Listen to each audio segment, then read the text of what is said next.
G'day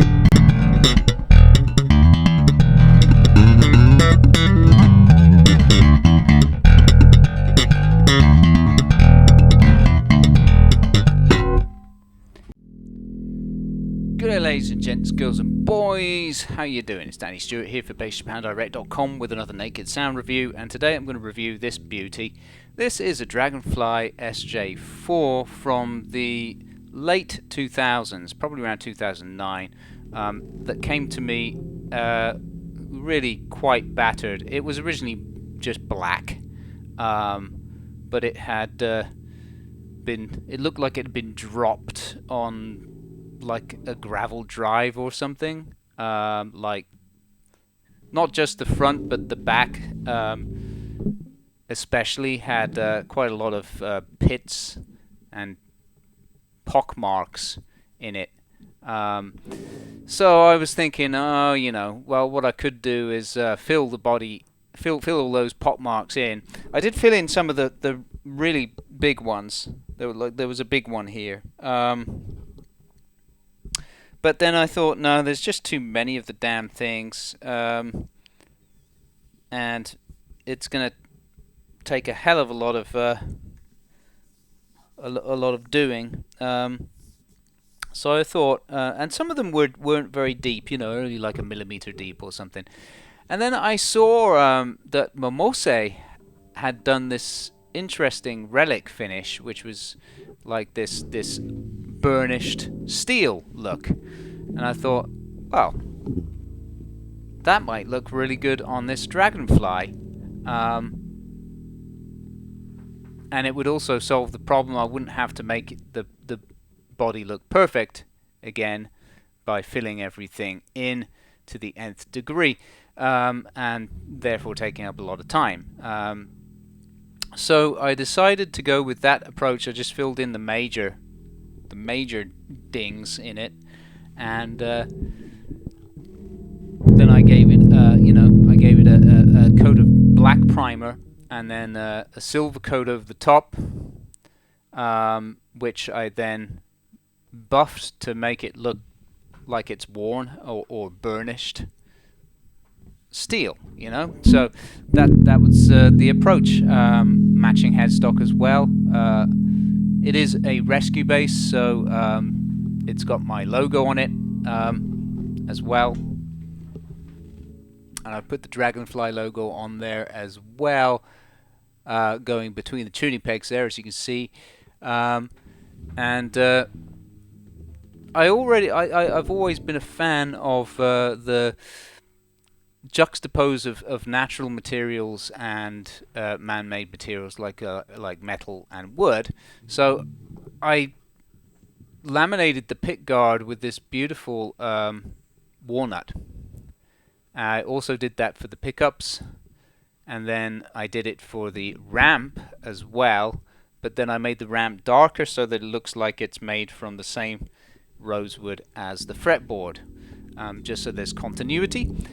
So yeah, I put quite a lot of attention to detail into this to give it this kind of steampunk look. Also, the knobs are, they're not the original knobs, of course.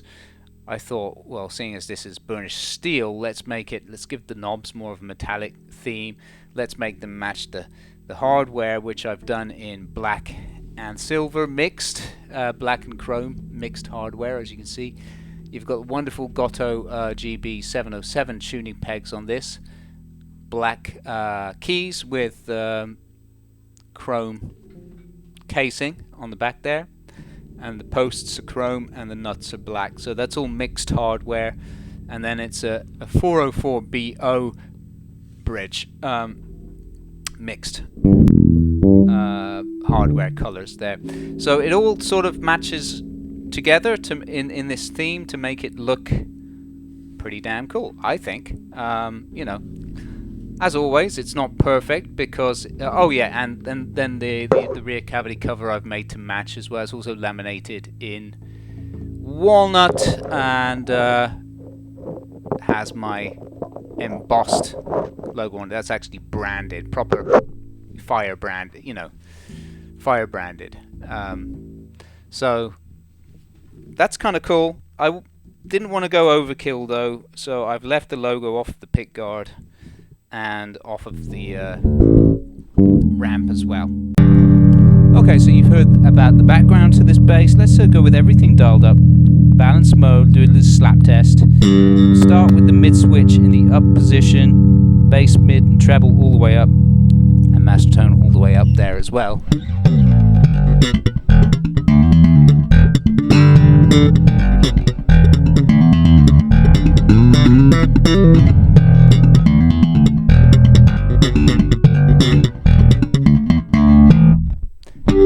Alright, so that's let's now put the mid switch in the down position. You'll hear that the mids get a little bit more pronounced. So let's play the same thing.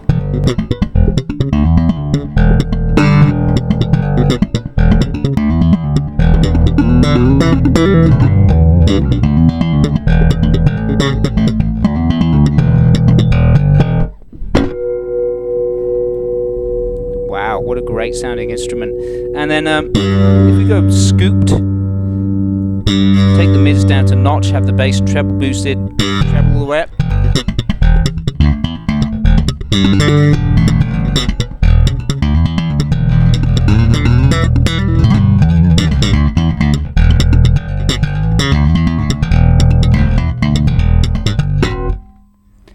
Yeah, so you get the idea, and then you've got all the tones in between, you know.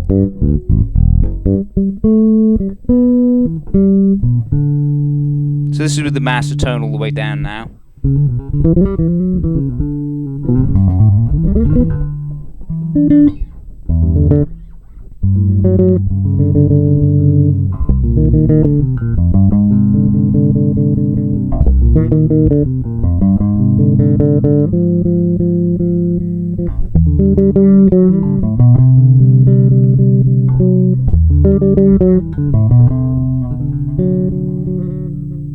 Yeah, plays like an absolute breeze, you know. The action is ridiculously low, you know, and like I always say, that's the difference between very high-end basses and mid-market basses. Like high-end basses, you can get the action very low and you can still dig in, you know, and you'll get a rasp. You won't get a buzz. It'll be a rasp, which is it's difficult to describe, but more of a sort of fizz. So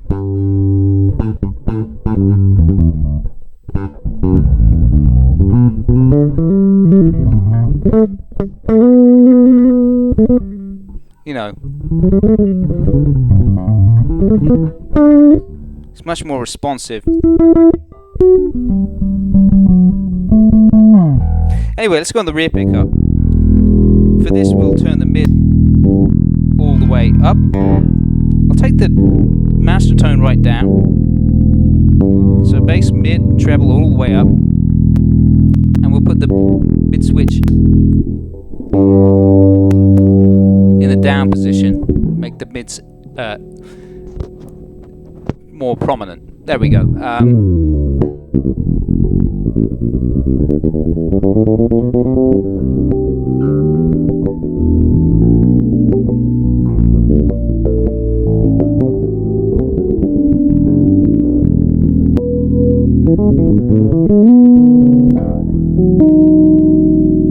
There we go. So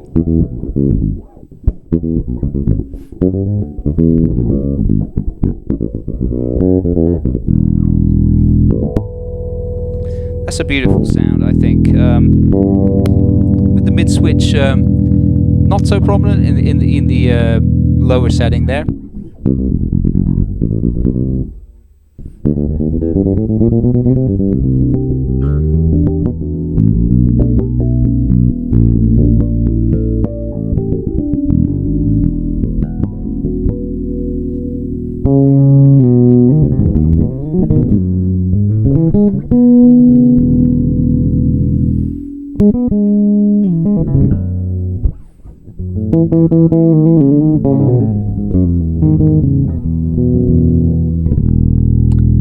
So that's pretty sweet, isn't it? And then of course if we add the bite.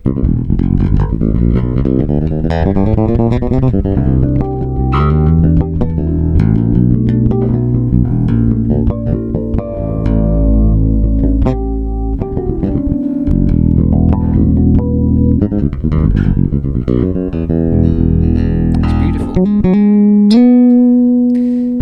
Let's just add that mid switch in the prominent setting again. I think that's boosting like 800 hertz or something. Oh no, so 600 hertz. Sorry.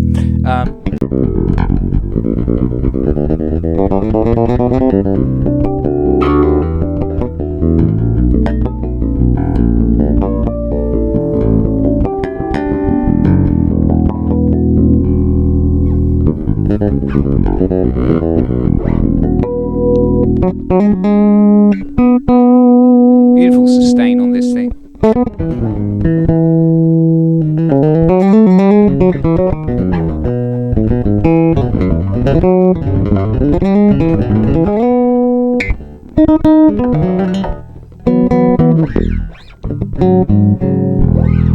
Yeah, so that deals really with the mid pickup. You've really got all the tones in between you want to get, you know, using the preamp only boosting the mid, for example, and having everything else a notch.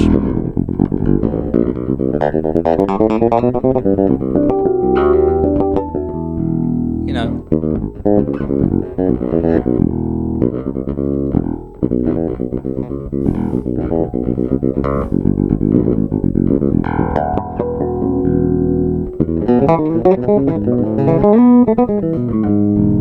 At the treble. You know, so there's so much tonal scope there. Let's go on the front pickup now. Finally, let's go tone down, bass boosted, master tone all the way down, mid switch in the upper setting. So that's going to be boosting only the, I think that's 400 hertz. So let's just take a listen to that.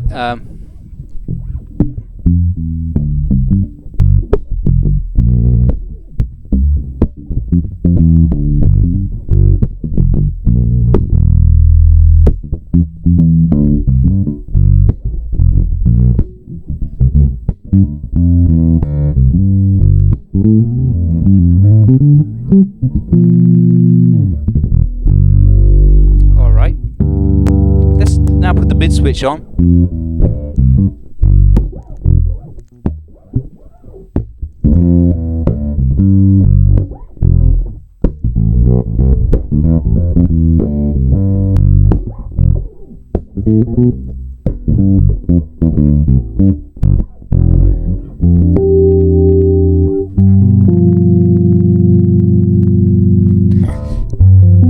So,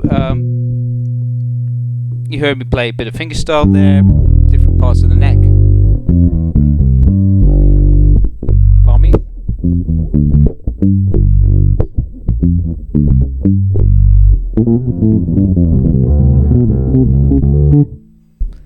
You know, and it's very nice. Let's take the master tone all the way up now.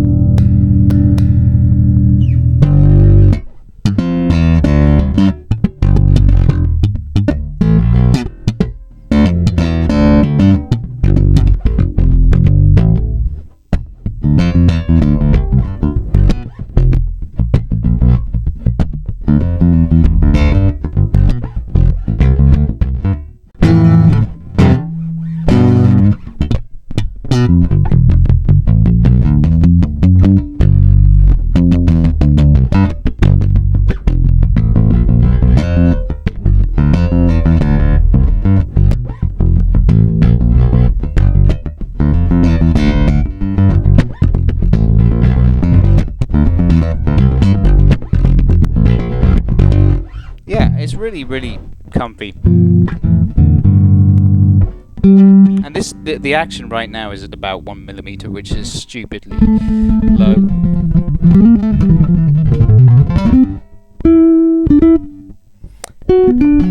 But yeah, that'll give you a good idea. Let's just finally go in passive mode on the rear pickup with the master tone up.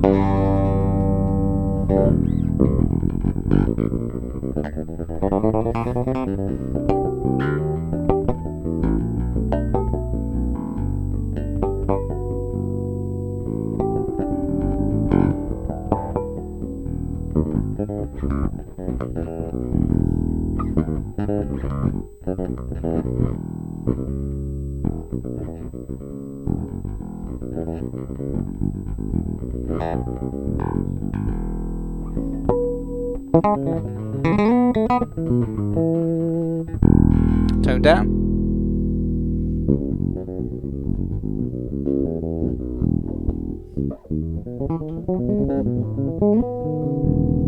Yeah, so I mean you get the idea there. So it's got passive mode with master tone, which is just going to give you standard jazz bass. Pickups are in 70s position, by the way, so yeah, it's a really nice tone.